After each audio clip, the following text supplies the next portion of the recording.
Everybody, this is Kathlyn Hinesley with Exploring Dimensions for All, and today I'm going to be reading Chapter 16, Part 1 of my book, Welcome to Infinity, Exploring Ancient and Modern Techniques for Collaborating with Otherworldly Beings.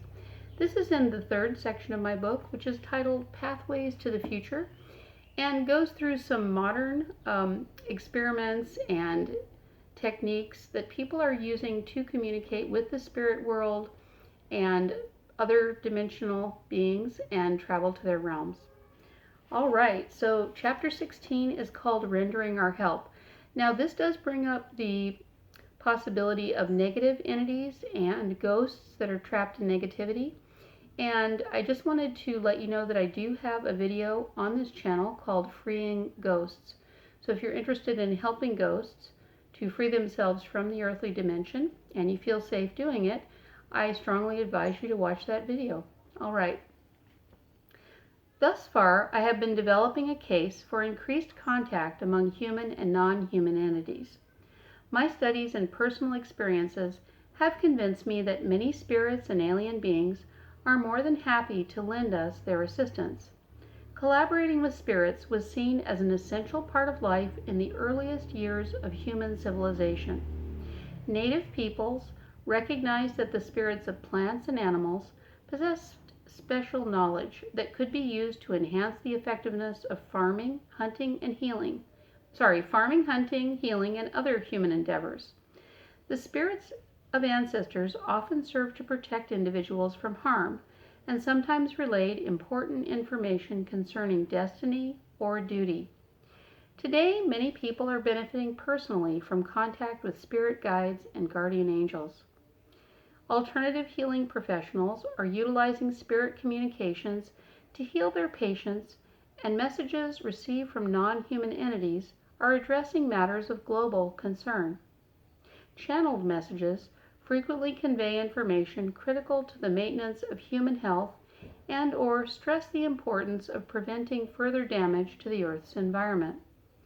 In addition, many channeled messages provide advice geared toward raising consciousness and promoting spiritual growth. The final section of this book will be devoted to a discussion of some modern efforts to communicate with spirit beings and/or travel to dimensions where such beings reside. It is my belief that such contact has the potential to be of mutual benefit to both human and non-human entities. Having stated the above, I feel a strong responsibility to inform the reader at the outset of the potential dangers which can be presented by such contact. Traditional cultures embracing animistic belief systems typically see the spirit world as a place that is populated by both positive and negative entities, which according to their nature may wish human beings either good or ill. Illnesses and other misfortunes are often regarded as the work of lower entities. Accordingly, shamans in traditional societies often spend a good deal of their time countering negative effects imposed by such entities on the human world. When a person falls ill, for example, a shaman may embark on a journey to a spirit realm to recover the person's soul, which may have been stolen away by an evil spirit. Western scholars commonly refer to this shamanic activity as soul retrieval. Although I'm not in a position to speculate as to the possibility or impossibility of something as serious as soul theft, personal experience has convinced me of the existence of spirits who, at the very least, appear to enjoy creating a sense of fear. I heard the voices of negative entities a number of times when I tried to reach Glenda during the final year of my contact with her.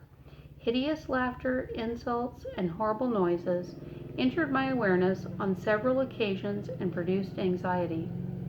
Many criminals have complained of hearing voices prior to committing crimes, and explained that these voices ordered them to commit murder or other violent acts.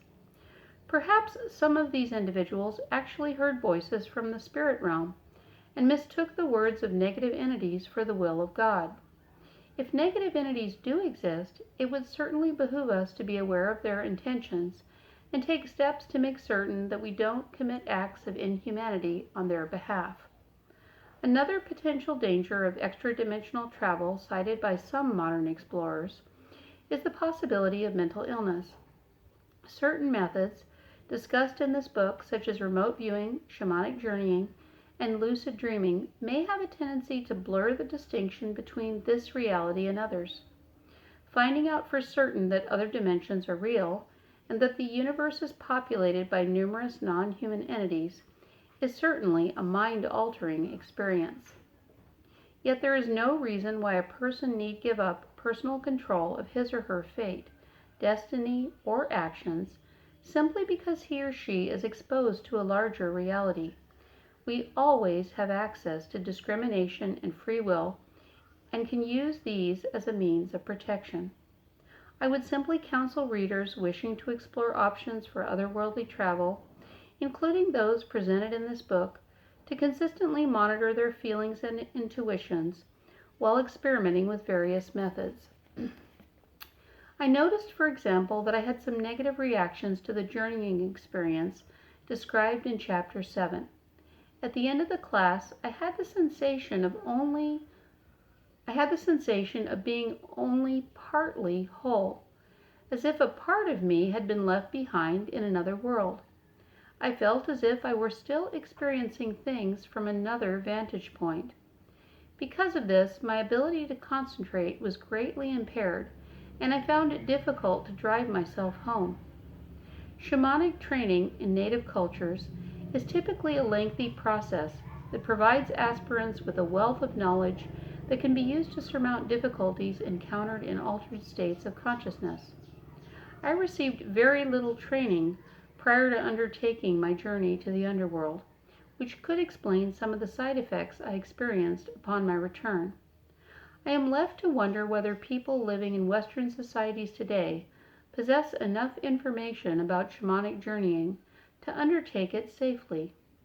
In spite of the exciting and useful experiences I had in the lower realm, I chose to postpone further experimentation with shamanic journeying because it somehow didn't feel right for me at the time. I don't feel qualified to comment on how other people might react to shamanic journeying techniques, and so would simply recommend that individuals pay attention to their own feelings about such activities. Each person possesses different characteristics with respect to spiritual development, personal history, and brain chemistry, and each of these is likely to affect an individual's reaction to a particular technique.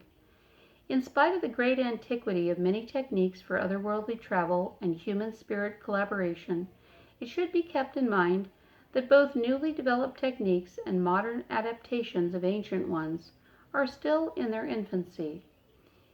It would thus behoove us to proceed optimistically but cautiously. In spite of the difficulties posed by contact with negative entities, I believe that the potential for positive communication with lower denizens of the spirit world exists. Just as higher spirits provide us with help and protection, I believe we are in a position to provide assistance to some beings trapped in confusion and negativity. But how can physical beings such as we help spirits? We're all familiar with stories of ghosts and poltergeists haunting houses, as well as reports made by criminals and mentally ill people who claim to hear malicious voices. Wouldn't it be great if we could speak to these spirits somehow and stop them from creating difficulties? A logical first step toward facilitating constructive communication would be to ask how and why troublesome spirits became that way. How do negative entities get wrapped up in negativity? Why do they try to scare people? What motivates them? When I tried to contact Glenda at 19 and began picking up strange noises, hideous laughter, and insulting comments instead, it reminded me of being tormented by bullies at school. They were angry, punishing, and violent, but also confused and immature. Oh, sorry, I've got to go back a bit. Going out for recess at one of the city grade schools I attended had been like stepping into a war zone. Frequently a group of older children would surround me, push me up against a wall, slap me in the face, take my book bag, and then demand money, all without provocation.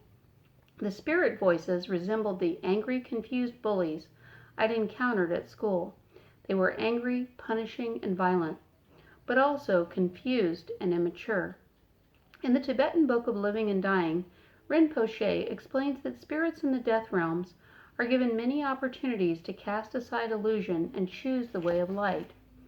This is footnote Rinpoche. So it's footnote 1, Rinpoche, the Tibetan Book of Living and Dying.